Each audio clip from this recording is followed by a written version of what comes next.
කොහොමද යාළුවනේ අද පොඩ්ඩක් එළියේ ඉතින් අද මට හිතුණා ඔයාලත් එක්ක පොඩි නිවුස් එකක් බෙදා ගන්න ඕන කියලා නිවුස් එක තමයි මේ වර්කින් වීසා සම්බන්ධව ඔයාලා දන්නවත් ඇති සමහර විට නොදන්නවත් ඇති සමහර විට නිවුස් එක ඊයේ තමයි රිලීස් වුණේ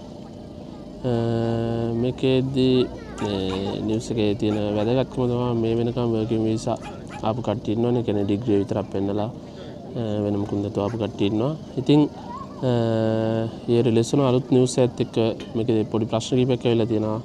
එයාලා N2 ඒ කියන්නේ JLPT N2 level එක එයාලා අනිවාර්ය කරලා තියෙනවා. ඉතින් මේ නීතිය බොහෝ දුරට මේ මාසේ අවසාන වගේ වෙනකොට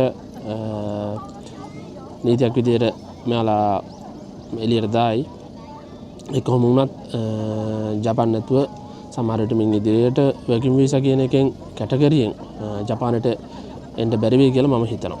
ඉතින් මේ නීතිය කාටද අදාළ වෙන්නේ කියලා කියනවා නම් මේ වෙනකන් ඇප්ලයි කරපු අයටද අදාළ වෙන්නේ එහෙම නැත්නම් අලුතෙන් ඇප්ලයි කරන්න ඉන්න අයටද අදාළ වෙන්නේ කියන එක අපි කවුරුත් තාම හරියටම දන්නේ නැහැ.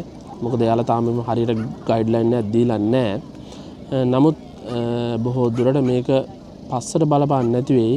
අය අලුතෙන් ඇප්ලයි කරන අයට තමයි මේක බලපාන්නේ. ඒ කියන්නේ ඉන්ටර්නැෂනල් බිස්නස් කැටගරියෙන් ඔය කියන්නේ බේසිකලි කියනවා නම් ඔය ඉන්ජිනියර් වීසා කැටගරියෙන් එන්න ඉන්න අය.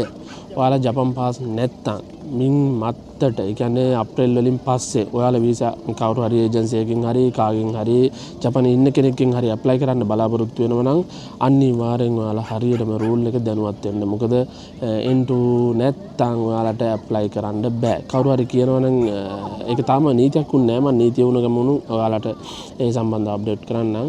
ඉතින් එතකොටත් කවුරු හරි කියනවා නෑ අපිට එහෙම පුළුවන් කියලා ඔයාලා රැවටෙන්න සම්භාවිතාව වැඩි. ඒ හින්දා හරි පරිස්සමෙන්. ඉතින් මට ඕක තමයි ඔයාලත් ෂෙයා කරගන්න ඕනේ. ආයෙත් මේ වගේ මොනවා හරි තිබ්බොත් එහෙම එන්නම්. ඉතින් එහෙනම් මම ලයික් කරලා නැත්නම් ෆලෝ කරලා නැත්නම් ෆලෝ කරලා තියාගන්න.